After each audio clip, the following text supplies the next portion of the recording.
Good morning. Welcome, Are You Ready participants and everybody else. My name is Dr. Amanda Stirk, and I am with Florida Southwestern State College, the Director of Dual Enrollment, and I'm also one of the authors of one of three of College Unmazed, which is a workbook for high school students. As you know, we have been working on the Are You Ready webinar series through the Future Makers Success Series, and I have on here Kelly Thali, the amazing Kelly Thali, my sidekick in the Are You Ready, who is wonderful and helping with and works with the CTE program of Lee County School District.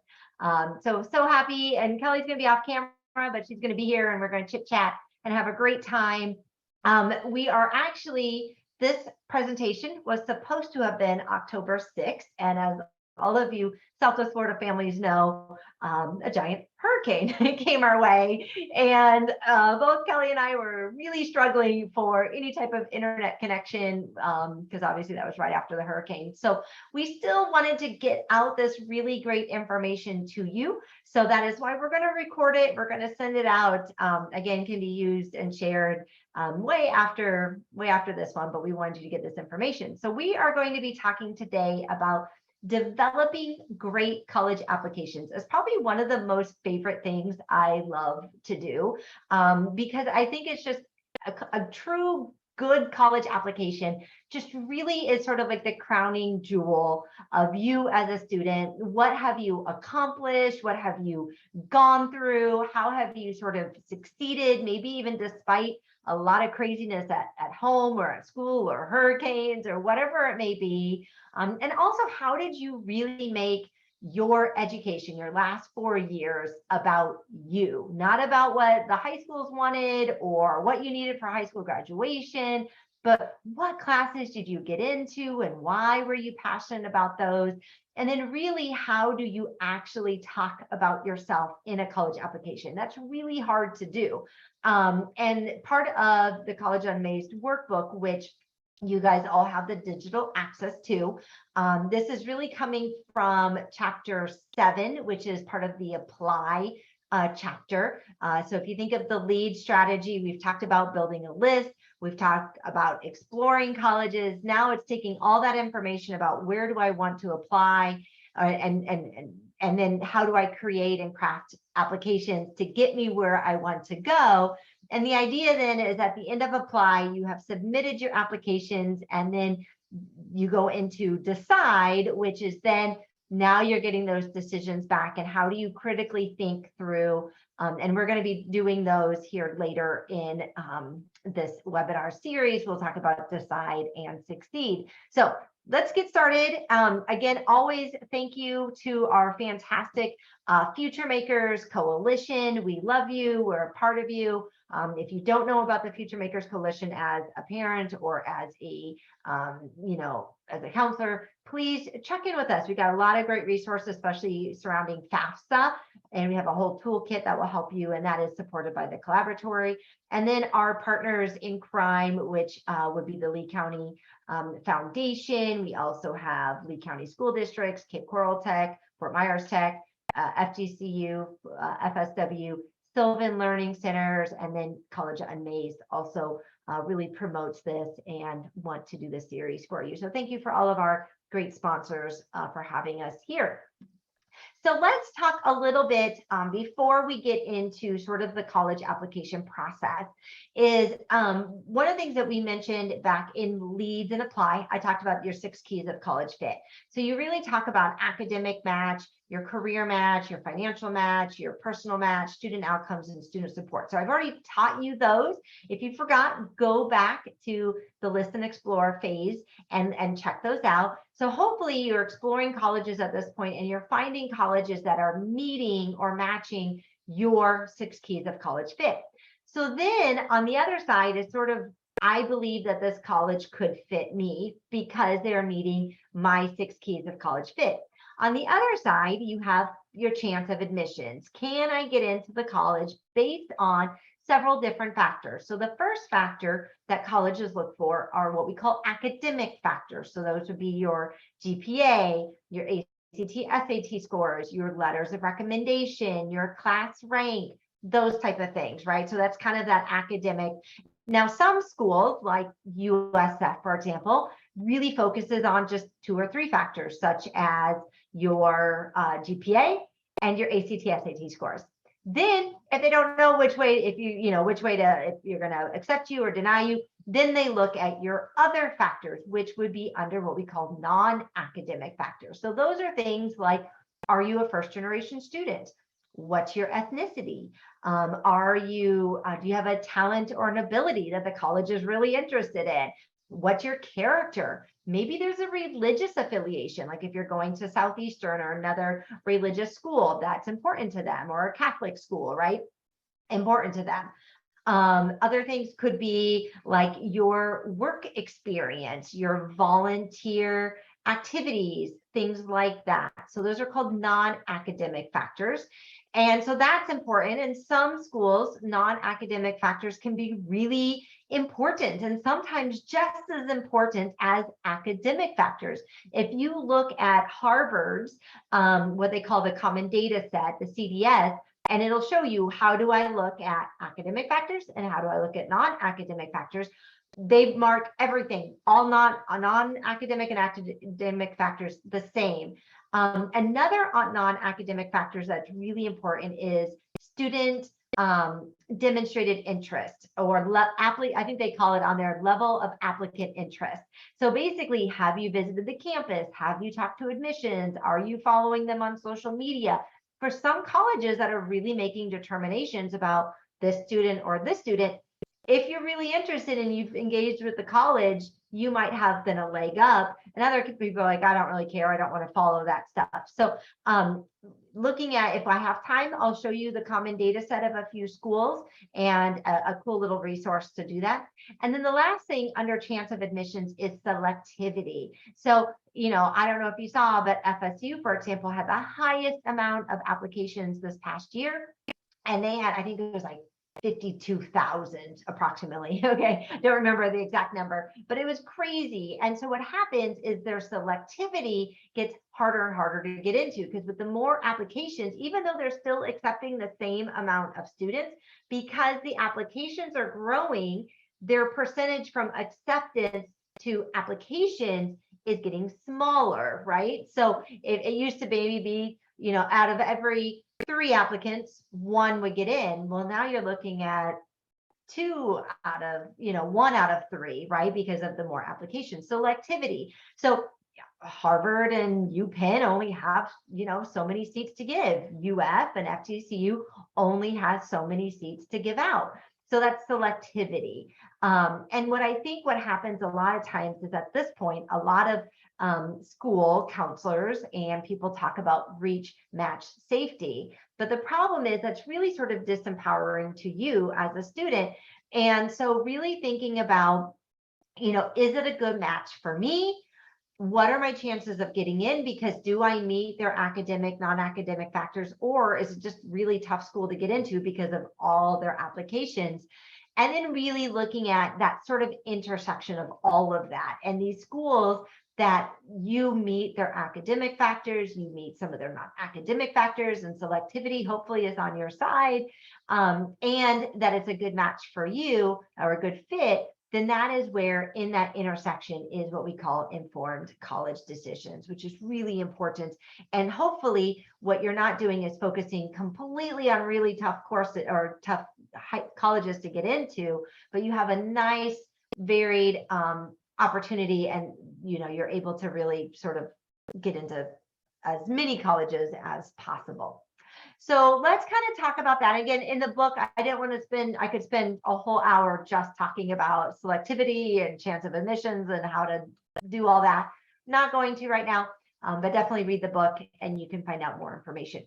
So biggest thing I would tell as when families are starting to attack the application process is you need to get your documents in order before you even tackle the quote unquote application. Okay. So the first thing that we're going to be talking about that I really want to kind of show you is obviously building your resume, having a solid resume, even before you start the Common App or the Coalition App or institutional app or whatever. Have a resume written. It's nice.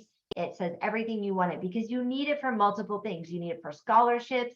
Some colleges will allow you to upload a nice resume because a resume, you have more space to talk about your activities and what you've done than a traditional Common App. Okay. So having that and then having that for your letters of recommendation is really important because teachers don't always know all the stuff that you've been in, right? And what you've been doing outside of their class.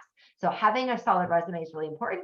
Having a strong essay as well, including letters, supplemental essays as well, and making sure that it's edited, you're answering the prompt. And again, we'll kind of go over some of that. We're also going to be talking about letters of recommendation and how to sort of get better letters of recommendation.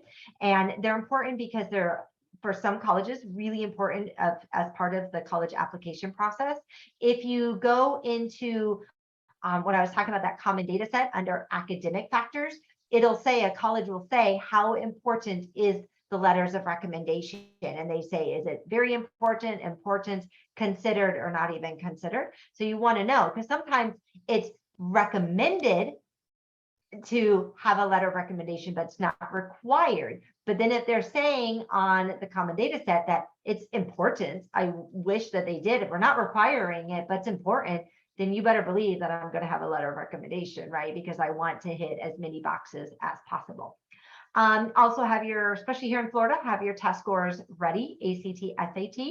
And you definitely, if you are applying to test optional, making sure that you have, that they truly is test optional. I was helping a student the other day and we were looking at a college that was test optional. So, and it was interesting kind of reading through their documents. When you read it, it really isn't test optional. Like they're gonna basically like, yeah, unless you're like an athlete and like we really want you, like, and there's also within that common data set, if you scroll down, it'll tell you how many people that were admitted submitted test scores. And I was looking at one school, I believe it was like maybe UNC, like Chapel Hill, and it was basically like 95% of students who and I don't think that's the right school, but anyway, 95% of students that were admitted submitted test scores. So even though that this one particular selective school said, oh, we're test optional, only 5% of students that were admitted got in. I'd much rather be in the 95% versus the 5%, right? So those are some little things that you can definitely look for. Transcripts, you know, every year I run across somebody with a transcript that's not right, or you took an FLVS class and didn't get on a transcript or whatever it may be. So it's really important to have, and you also need it because you need it for your application, you need it for scholarships and for different things. So having the most recent copy, so you know your class rank, you know your weighted GPA and your unweighted GPA is really important. So make sure. Here in Lee County, there's two options. There's a transcript, which is by semester. So semester one, this is all I took, freshman year, sophomore year, junior year, senior year, and it's by all your classes, all 7, 8, whatever are listed. There's another thing, and I think they used to call it the academic history. They might have changed the term, but it's by subject. So all your English classes are grouped together. All your math classes are grouped together. I like both because the way some of your documents, something called the SAR, it requires you to submit, it's by subject area. So that second report actually makes it a lot easier. So I would suggest, if you're asking your counselor, to ask for both a transcript and that academic history that parses them out by subject is really, really helpful. And then also, without a doubt, I don't care if you think, oh, I'm not going to get any money, you have to complete the FAFSA. It is shocking how many scholarships are available to students, not because you're Pell eligible or whatever, because you completed the FAFSA. They need you to have that to look at even certain scholarships, even if they're not financial aid based, even merit-based scholarships typically require a FAFSA. So a FAFSA is just a guaranteed, we have to do it. It's open now. We have a fantastic team under the Future Makers, under the FAFSA First team that can help you with the FAFSA. So definitely that's just an automatic, just as important as your essay and letters of recommendation. completing the FAFSA is just as important. And I think Kelly would definitely give me a thumbs up if she could. So let's talk about the different application types. Primarily, a lot of our colleges, yep, I knew it. A lot of our colleges are doing something called the Common App. The nice thing about the Common App, it's one application for multiple different schools. Now, I just actually, let's see, they sent me a new map. And counselors, if you don't have this, you definitely should. I probably shouldn't open this thing. It's like a monstrosity. But let me show you this picture here. All those little orange dots are colleges that accept the Common App. And so, like, let's look at Massachusetts here. You got Harvard, Lesley University, Merrimack College. I don't know, there's a bunch of Boston College, UF, FSU. A lot of them are here on the Common App. So the nice thing, those little red dots, you can apply to over 900 colleges on the same application, which makes it really easy. And so then there's like a common app. There's one section that every college will get that information, and that's going to have your information like your birthday, what do your parents do, are they married, are they divorced, who's your sibling, what's your GPA, what's your ACT, SAT scores. It's generic information like that. And then also it includes your activities, which is really important, and an essay if they require it. So they have that. Everybody gets that information. And then each college might have some additional questions for you to answer. Sometimes they're just simple yes, no, what major are you looking for? But some get really specific, saying, why do you want to go to UNC Chapel Hill? Why? I think UF supplemental for this year, I've seen it and helped a few kids with it, is basically like, what's your most meaningful experience? Well, I was helping a student and she had a resume right here. And her most meaningful experience was, it was helping out at a food bank. Great, that's an awesome, meaningful experience. Well, then I looked at her resume and that was from 9th grade. That said on her resume, that's the last time she worked at this food bank that she said was the most meaningful. Understandable, but I'm saying, are you sure you want to tell colleges that your most meaningful experience in your entire high school career happened when you were a freshman?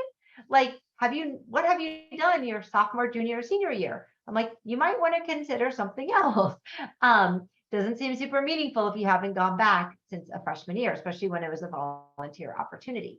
So those are the things that you want to really look at. Also with UF and some of the other ones, some are very specific, like, why do you want to go to Williams College? Why do you want to go to Virginia Tech or University of Southern California? And so for those, you want to definitely answer the prompt and you want to get specific. That is part of that demonstrated interest. I know about the college.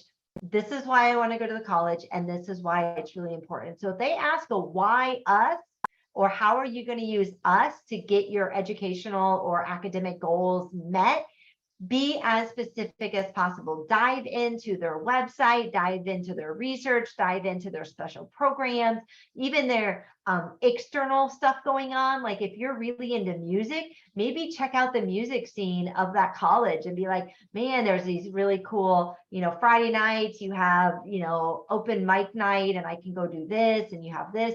So be as specific as possible because that shows that you're interested in that college. So the Common App, while it's generic, try to make it as specific as possible. And so that's really important, and making sure that all of your documents and everything is listed right there. So if you can do Common App, it's great.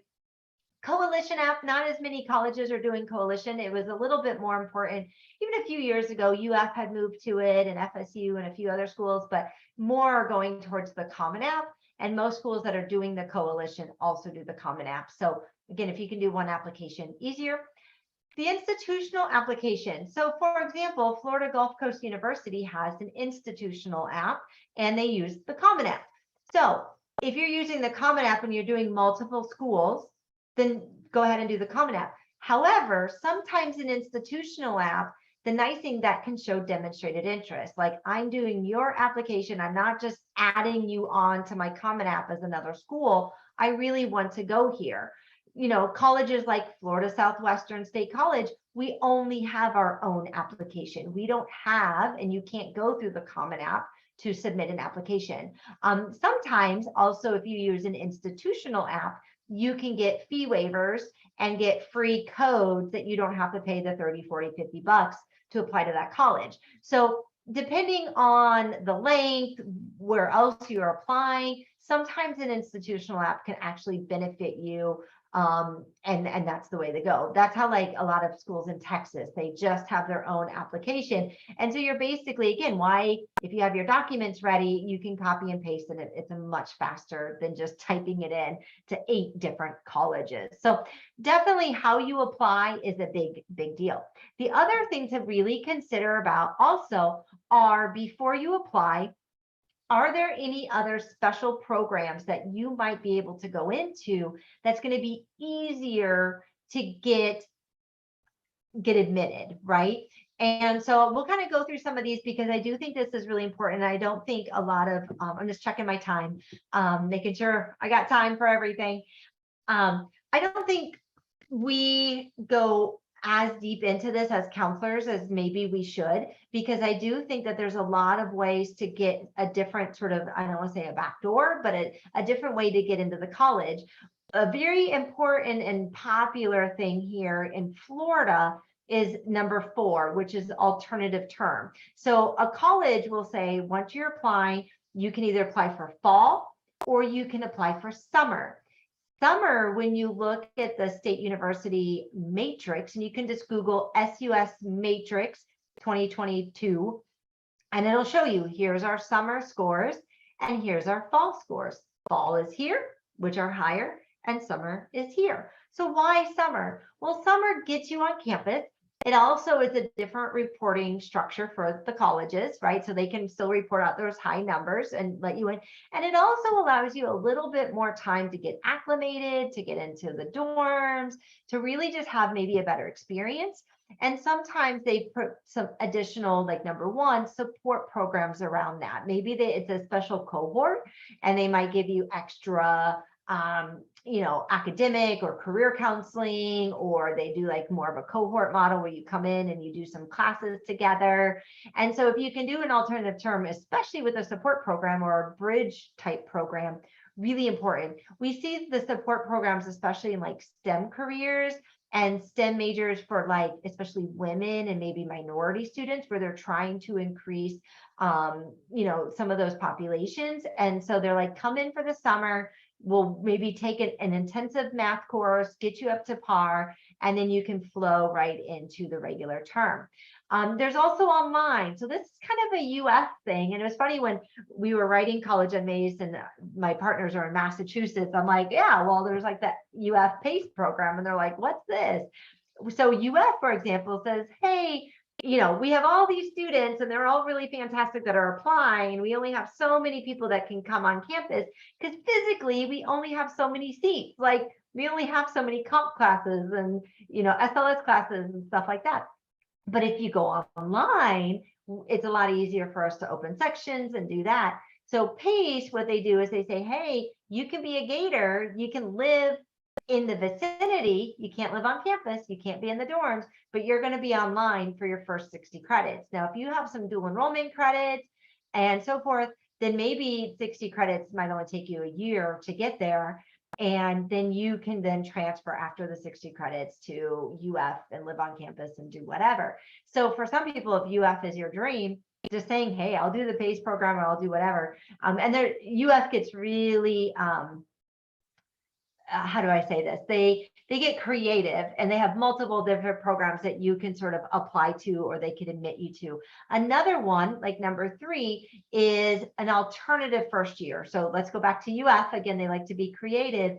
Is they do they partner with Santa Fe State College, which is like an FSW, right? So Santa Fe State College, and they get a lot of engineering students for UF, and they'll say, tell you what, you go to Santa Fe and you do their engineering program for the first year or 2, and then you can come over and transfer over to UF. You're going to be a Santa Fe student, but if you prove yourself, you have automatic admissions into the UF engineering program.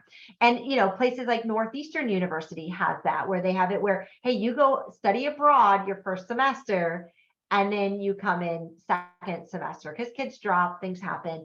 And so if you know about those, it might be an easier way to get into sort of that dream school, that lower chance of admissions because you're not meeting their complete academic factors or non-academic factors. So things to definitely think about and to ask. And I don't think we ask enough. And so you definitely want to be doing that as you get going. Okay. So something to consider. So then also to consider is, when should I apply, right? And is it important? Very important, because things like early decision, early action, and priority deadline are showing a college, I'm really interested in you. And also, I got my stuff together. I'm ready to apply. I'm good to go. So please look at me early. So usually that pool of students, again, look at my pool of students, right? So that pool of students might be a lot smaller. And so they're saying, hey, so now you're really only competing against this many versus this one. So for example, UF with priority, if you miss priority deadline, I forget. And I remember Kelly, the guest speaker we had a few weeks ago, she talked about this, and it was something like how many people actually got admitted after priority deadline. Wasn't it like 10 students? Like, it was ridiculously low. Do you remember? Yes, I think it was something like that, like 10 or 15. It was a really low number. Mm-hmm. Unfortunately, again, we wanted to do this webinar 3 weeks ago. The priority deadline for most of our Florida schools is November 1, not all, but most. So I know it's coming up quickly. And if you're a junior, even better, because hey, November 1, just beat that into your head, November 1. I know for a lot, though, not to interrupt, sorry. Yeah, please. For a lot of our schools, either the counselors or the college and career specialist have reached out, and most of the Florida schools have extended their deadline to November 15th. Right. Or it's on a case by case. Some of them are case by case basis. So if you've had something that has happened, seniors, that will impact your ability to turn in an application by priority deadline, just be very open and honest with the admissions office and let them know that, because they're willing to work with you. Yeah. And that's part of demonstrated interest too. Like, I really want to get this application in on time, but I haven't been in school. I'm trying to get stuff, or some of your testing sites have been closed down for that October. It was the October one got shut down, because schools literally had no roofs, right? So I was going to test, I was going to do this. And so for this year, some, here in Lee County and Charlotte, some of the hard hit are sort of pushed back a little bit. But if you're a junior or sophomore watching this, kind of just put that November 1, but put the first in your mind. But there are schools that we call rolling admissions. So for example, I think FAU has gone more to a rolling admissions, like, hey, as the applications come in, we're going to see them and we're going to make the decisions as we go. The good thing about that is you can do it when you're ready. However, it's still, I only have so many seats. So as I'm giving out seats, the later and later that you go, the fewer and the fewer the seats are going to be available. So really trying to plan for that, between your junior and senior year. But even if you're still looking at regular decision rolling admissions, still trying to hit anything in November, December is really great. But do know that FGCU and FAU and UNF and UWF, I mean, they're taking kids all the way until I think March time. I think like March 15th or something like that. You can check, each school is a little different. You got to check their websites. So if you change your mind or something else like that, go ahead, reach out to those schools as well, especially if they do have rolling. So you want to know, is there any other opportunities, different types of entry? And then also, can I meet these deadlines? So I'm really showing that I'm invested and I'm ready to go. All right. So one of the things in the book, we have just a little chart to kind of help you just determine what is required from each of the schools. So that way, and then also what types of deadlines do they have? Early admit, do they have early decision? Do they have binding early decision? And then what are your deadlines? So keeping it on one nice little chart is really important. And so you kind of know, okay, where am I applying? What needs to happen and what needs to go on? And then always prioritize the ones that are obviously the deadlines are coming up first, right? I have a few kiddos I'm working with, and they have November 1, and I don't know, they wanted to do something that was, I don't know, for like December. I'm like, no, focus on the November 1 right now because that's due. So having a nice organization, and you could do this in an Excel document easily, but share it with your parents. This is a really good document that you can tell your parents, because your parents are like, have you done that application yet? Have you done that? You need to do that, blah, blah, blah.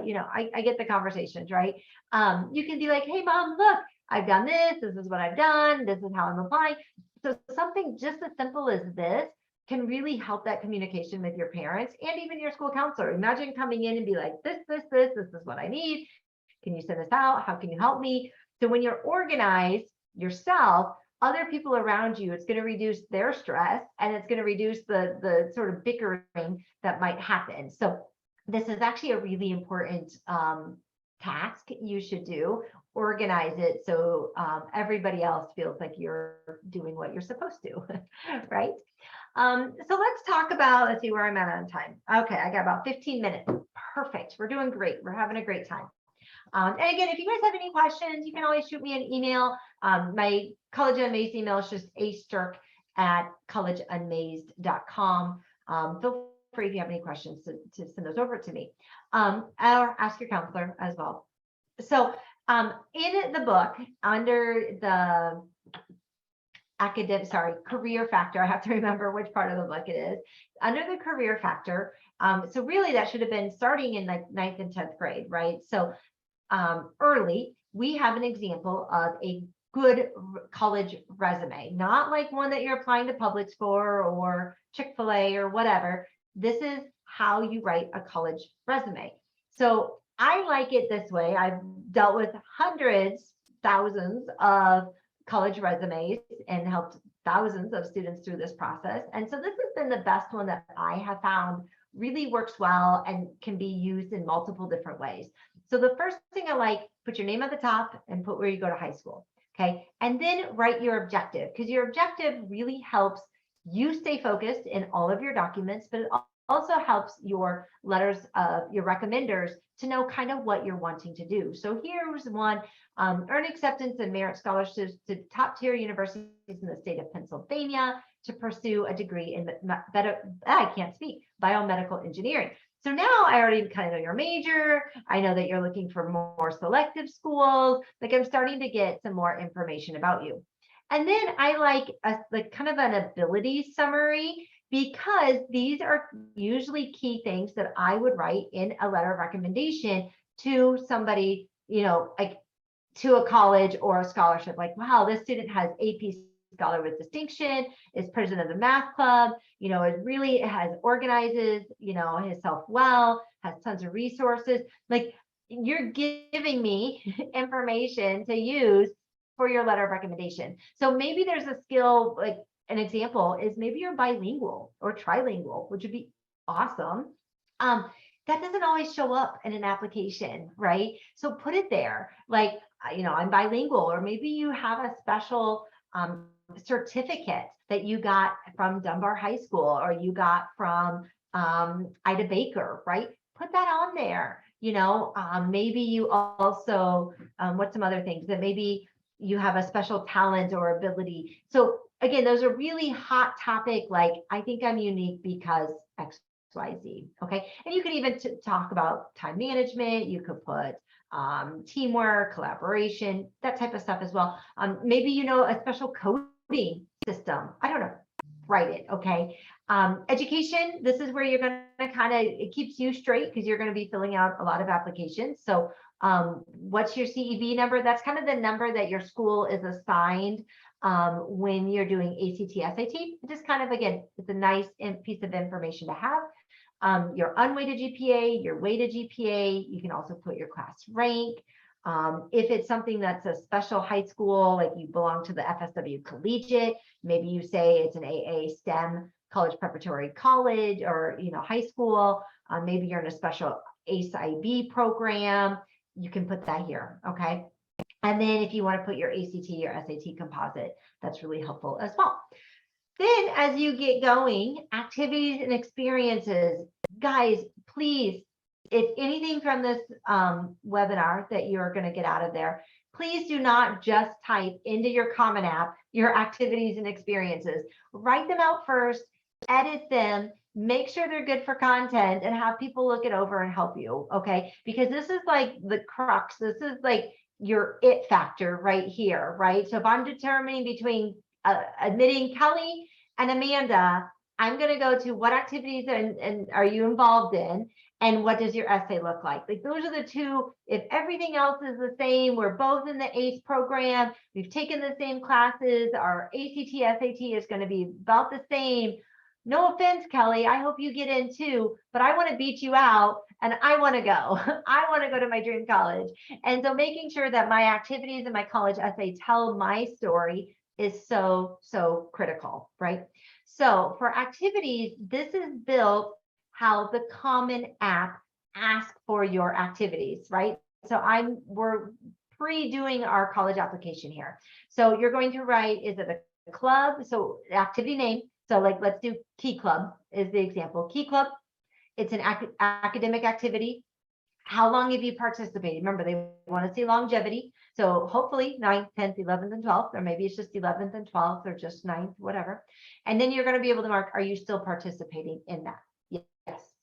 And then it's going to ask you how many hours per week and weeks per year do you do this activity?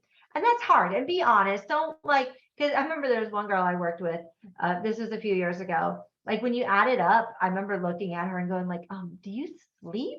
Because there's no way if you add all these hours up that you're like sleeping. And she's like, no, not very often. She was in everything, right? And president of like 18 different clubs. Super great kid. Anyway, they want to know like, what's your commitment? Is it once a week after school? Or is it like, I love this, theater is my passion and I do it 20 hours a week, or I work 20 hours a week because I got to help support my family. Like it tells them your determination to that activity, whatever that activity may be. And so that's really important, right? So you want to be honest and really kind of say like, how do you spend your time? And then you want to give a brief description. For the resume, I would do 2 to 3 sentences, and I would make it a formal. So as president of Key Club, I seek to improve the community through different projects, including but not limited to canned food drives, building houses, participating, blah, blah, blah, right? So you can be detailed on your resume. I would, once you have that all written out, again, that's going to go to your letters of recommendation. That's going to go to being uploaded if they ask you to upload it. But I'm going to make a second resume. And for that one, I'm going to take those 3 sentences that I've written there, and I'm going to deduce it down to 150 characters. What is the essential piece to that? Because 150 characters is all the characters you have for the Common App. So while I want everybody else to see the kind of extra version of it, and if I can submit that through a PDF, I will, but you want to have 2, one for your Common App, that's only 150 characters, and then one for everybody else. And hopefully you can submit that via PDF. So you're going to do that for all your activities. Now, get creative. If you feel like, you know, I'm not in that much stuff, babysitting your siblings or your cousins is an activity. Mowing lawns for your neighborhood and getting, you know, $20 each time is an activity, right? That's a work experience. You know, working at the animal shelter or volunteering is an activity. Doing things like maybe you're really into, I have a kid right now that's really into motocross. That's not an academic activity. I get that. Not a volunteer, but it's a sport. It's an activity. It's an organization. And the guy's like ranked like #1 in like motocross right now. But he's like, well, I don't want to put that because that's not through my school. Totally cool. I want to know that. If you dance for an outside organization, you can put that on here. Okay. So don't think that it's limited. I'm shocked at how many students think it's limited just to high school activities, like your high school had to curate that. So there's a lot of things that you can explain by like, again, how are you using your time? Maybe you're really, let's go back to somebody that's coding, right? Maybe you've taken a few classes in coding, but you have created some websites for somebody and you are doing advanced coding through such and such program outside of school. You can put that on here. Even if you're self-taught, you can put stuff on there if it's something that you're passionate about and that you're really committed to, is definitely important. So that's why talking with your counselor and talking with whoever your college support network is, and really sitting down and saying, okay, this is how I spend my time.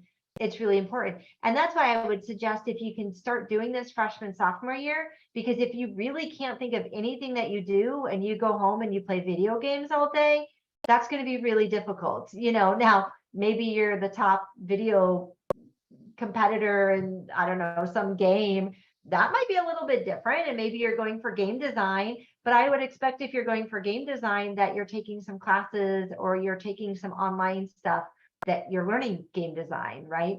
Or you're following things like that, like you're following people.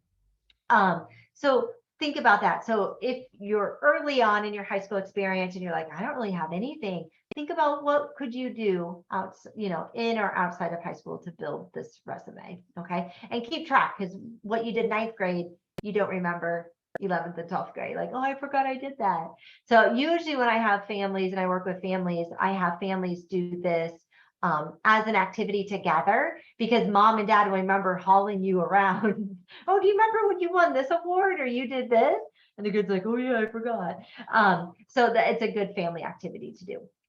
And then you want to put any honors distinctions, because sometimes like National Honor Society, like it's just like, oh, you're in and that's it, but you don't really do any activities. So sometimes National Honor Society might be an activity because you're super involved and you do lots of stuff for it. And other times it might be just like, not really, it's just kind of an award because I'm a good kid and a good student. Then that could go under honors and distinctions. So kind of parsing out, I only have so many activities. What's my top, and can I put any of that into the honors if I don't really have anything for that? And then coursework, again, if you have your transcript and stuff like that, just definitely have that available to you. So in the book, there's a lot more information, and I kind of parse it out, like, think about this and think about this. Okay, how am I doing on time? 6 minutes. All right, we got this. So your essay, so again, why I'm having you do this in this order, do your resume first. Now think about what's sort of missing from my resume, or what do I feel like it was just a blurb. It's just a blurb, but I wasn't able to really talk about it in my resume, in that application piece. So what do I need to do? So look through and say, what is something that can really enhance my college application? Is it talking more about a particular activity or an event in my life that was, kind of monumental or sort of really set me on my path? So think about that. So, but the biggest thing is when you read through these, that you're picking something that you can actually talk about, and that you're answering the prompt. Okay, that's really important, because it's easy to go like this. So it doesn't have to be sort of in a 3-paragraph essay format, but that's pretty common. But again, you don't want to reiterate your entire resume. Well, freshman year I did this, and then sophomore year I did this, and then junior year I did this. Oh my gosh, I've already read it. I've already read your resume. So either you're taking one and you're expanding, or you're bringing in some new information. So some people might talk about having a 504 and how you've struggled with ADHD, but yet you and you're a 4.0 student and you've done phenomenally, and it's made you work harder and be more organized, whatever. So that could be something. Or maybe you're a first generation student and your parents came over from Cuba with nothing and had to live on the floor of your uncle's house on a cheap mattress, and that's your experience. Or maybe it's an experience about you coming out as LGBTQIA. That could be an option. Maybe it's something that you're really passionate about, but I have a kid who loves to take apart computers, loves the technology and building modems, and really wants to figure out how he can do more of that. And so that's what he talked about. Another student of mine he's a twin, and really his application sounds just like his brother's. And so he wanted to differentiate himself and talk about how he's really learning and embracing and trying to embrace who he is, not who his twin, who's a little bit more outgoing, is, right? So those are all different types of stories, but it's your story. What enhances that resume that gives the admissions person Little bit more information. Another student, she just lost her brother to suicide, and she really wanted to tell that story because it's been just such, has opened her eyes to what's out there and how she needs to live her life. So it doesn't have to be a dramatic story, but also be careful on being sensitive and like racially sensitive and culturally sensitive, and sort of, thinking, one of the ones, I'll just be honest, that I don't like is when they're like, oh, I did this, mission trip to a really poor, impoverished, third world country, and I just realized how lucky I am. Okay, great. You're lucky. You live and you have electricity and you have that. I want to know, what did you do with that trip? What did you add to it? How did you come back and then serve your community that you actually were part of? So, sometimes you do have to be really careful. How does this sound? And is this telling the story I actually wanted to tell? So again, using your college support network to help you with that essay is really important. So you analyze the question, you think of the college and what are they looking for? Can you embed some of those words and those values into your application or your essay? You brainstorm, you write, and then you edit and you ask for feedback. Really important process, okay? So here's some do's and don'ts. I've kind of already mentioned it. Spell check is your friend. Try to reveal something new, not something you've already said. Try to be specific, show your knowledge. And I don't want to say knowledge of the college if it's your generic big essay. Do that specific college knowledge, especially when it's a supplemental question. I've already mentioned that. It's really important. Use your voice. Don't try to be someone you're not. Make sure you answer the prompt. Like if somebody tries to be funny and they're really not a funny person, it doesn't work well. So you don't have to be this crazy out of the box thinker, but if that's who you are and you kind of are that artistic writing flair, go for it. And understand all your deadlines and make sure that you have a high quality essay. Don't wait till the last minute. Think about where you're applying. Don't just copy and paste, because even though you think, oh, this will work, make sure, again, are you answering the prompt? Okay. Again, interests, experiences, goals, family, student background, community impact, all different ways to sort of think about how to write that essay. And within the book, we give you, I wrote an essay for our sample case study student, and then one of the other authors wrote, and it was funny how we were seeing the student very differently. And so both work, but just read them and see okay, what were they trying to say in this essay and what was she trying to say in this essay? If you can guess which one I am, I'll give you $1 if you guess it right, which one I wrote. So also, how many time I got? Okay, about 2 minutes. We started a little late, so I want to make sure to get right at the hour. So 4 steps to a great recommendation. Not every college requires a letter of recommendation. Teachers are really busy. I understand that. Counselors are really busy. We understand that. So we want to make it easy for them if you do want a letter of recommendation. So really identifying your counselor or teachers that really know who you are academically, your character. Also making sure that you have your documents ready. You have a resume ready. You're using this next form that I'll share with you here. And you have everything ready, that you've allowed plenty of time for them to write it. And you ask them before you send them any links or anything like that. And then also make sure you follow up. And then I always say it's really nice to follow up with a little thank you card with maybe a little $10 Starbucks gift card, because when I write a letter of recommendation, it takes me almost an hour just to make sure I'm doing what's best for the student. And that's time out of our day, right? And some of these AP teachers and ACE teachers, I mean, they're getting 40, 50, 60 letters of recommendation. So just following up with a nice thank you and a little gift or something, not required, but it is nice. So the forms, there's 2 forms within the book I really think you should use. And I was actually just using this with a student the other day, and they're like, oh, this makes so much sense. It helped the recommender really write a good recommendation. So there's some questions that sort of are probing and thinking, and again, kind of helpful to hey, here's some things that I think are important to me. So my academic strengths, my personal strengths, some of my majors I'm considering and why. What are some things that college admissions and scholarships should know? Is there anything specific? I'll give you just a short story. I had a student who her letter of recommendation was one of our professors at FSW. She was a DE student. And I said, well, why Dr. such and such? And she goes, well, my first assignment I got back from him, he asked me to stay after class. And I said, oh, okay. He goes, well, and he made me rewrite the whole thing. And I said, oh, he goes, well, he thought I plagiarized. So after she wrote it, he goes, I'm really sorry that I made you do this. He's like, I thought you plagiarized. And the reason I thought you plagiarized is because the writing was so good and at such a high level, I could not think that a dual enrollment 16-year-old student would have written this. Like this was at this level, right? And he's like, I'm really sorry. But that opened a conversation to he's like, now I know how to use you and push you and do this better. So got into some special classes and helped him with some writing assignments and some research and stuff like that.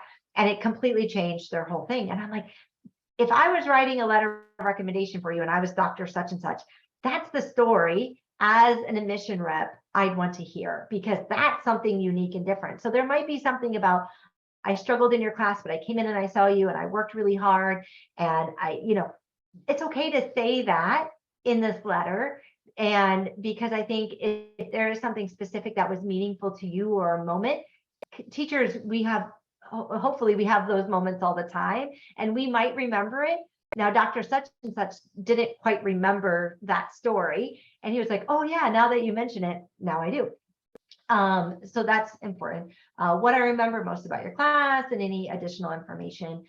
So like, let's say you have a 504, you might not want in your essay to talk about your 504, but this is where, hey, I have a 504, I have ADHD and I've overcome it and I work really hard and I'm really successful despite and because of it.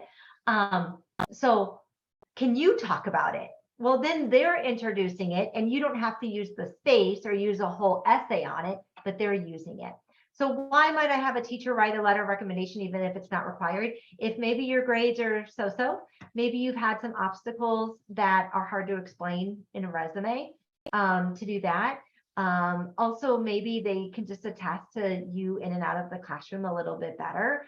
And also for scholarships. So when I'm asking, what I would say as a student, ask for 2 letters of recommendation, one for admissions and one for scholarships, because for the collaboratory, we require some letters of recommendations and I read them as one of the scholarship readers. I read them all, right? And so if you can ask for it kind of at the same time, it's easy for them to switch out some words and now you have both letters of recommendation to use for colleges and to use for scholarships. The counselor one's very similar. It's a little more broad. It's a little bit more, maybe more about your background or some barriers or things like that, because they're kind of comparing you more to other students and so forth, but it's not about you academically within that class. But here's some good information, again, some good questions to have and to use. And you could always just type these up. Again, if you see the book, you can just type them up yourself and you don't have to answer all 8, but they're all really interesting and there's reasons why we put them in there, right? So just a reminder as we finish up the last minute here, FAFSA, FAFSA, FAFSA, FAFSA, FAFSA, FAFSA. I'm sure there's a song, Kelly, right? FAFSA, FAFSA, FAFSA, FAFSA, FAFSA. Right? If there's not, we need to. If there's not, there is now. I'm going to be a Yes. TikTok going FAFSA, FAFSA, FAFSA. We'll make it go viral. All right, good. Better for that than maybe for something else. So FAFSA, it's open, you complete it, it's part of the college application process, period, done, end of story, right? And we have people to help you. We have a whole team that will help you. We have FSW will help you, FGCU will help you, the Lee County Foundation will help you, we will help you, okay? Complete that. Some of the selective schools have something called the CSS profile. It's like FAFSA, it just asks a lot more questions. They want to know more about income and, your need and stuff like that. So nothing in Florida, nobody in Florida requires the CSS profile, but some of the other schools do. But FAFSA is number 1. And then hopefully it's black, right? And black means then you're waiting, you're submitting your stuff, you're getting it out, you are, getting your things ready to go. And you are moving forward. And then we will come back with decide. Let's look real quick. I have to remember here. Let's see. I know I had it up in one of my screens. I must have minimized it because our next one is going to be next Thursday. I know you guys are probably going to be watching this after the fact. So you probably won't know that. So the next one, are you ready? Resources. Let me share my screen real quick, so I keep myself honest. Oh, nope, stop share. Wrong share. Wrong screen. There we go. Nope. Are you seeing my, are you ready, Kelly? Really? I'm not. I must have flipped screens. Okay, so the are you ready? So if you look, we're finishing up this developing great college applications. And then we did the Florida college system. We had FSW, and it was a fantastic presentation. She gave such great information. She was so she was an amazing admission counselor, I have to say. She did really good. And then so November 3rd, we have CTE programs, which is really awesome. They have a whole different application process. And a lot of the essay stuff like that, I will say FSW doesn't require any of that. Basically, it's your name, your information, your transcript, in and out, super simple. Like your FSW application will take you like 10 minutes. So if everything I just said in this last hour totally freaked you out, note that the CTE programs and FSW, the state colleges, ignore me. Okay, just ignore me. I should have said that at the front. I'm so sorry. I was really playing to the SUS, the state university crowd and private school crowd. But honestly, the application should not be a barrier to applying to colleges and be like, oh my gosh, super, super important. So you're going to find out more about that next week. And then we're going to talk about scholarships, financial aid, FAFSA, a little bit more. And then we have December 1st, we're going to be talking about actually making a decision and how to succeed, which is the D and the S in the leads category. All right, my friend, what did I miss? I think that was it. That was very comprehensive. Oh, nice job. I'm tired. That was a lot, right? Yeah. No, it was good. It was good. You're done for the day now, right? Like you can I still got some stuff. Still got to work on my DE kids. So everybody here, thank you for watching. I know as a recording, I know it's late, but I'm glad we were here. And Kelly, I'm glad that we were able to come back despite Hurricane Ian. Because it was almost a month ago, right? Yes. Yep. It was 4 weeks ago. Well, yeah, a month ago today. And 12 o'clock was, I'm still looking outside going, not too bad. And then like 1 o'clock, like, oh, this is not good. So, all right. Well, thank you, everybody. Excited for next week in CTE. Kelly, you're leading that show. Yep. And we've got Cape Coral Tech and Fort Myers Tech will be on for that. Awesome. All right, everybody. Again, if you have any questions, asturk@collegeunmazed.com. Happy to answer. Again, look up College Unmazed on Instagram, Facebook. I have tons of resources there for you. They're for the counselors, career counselors. Definitely use and follow. All right. Thank you, everybody. I'm going to stop recording and see you all next time. Bye.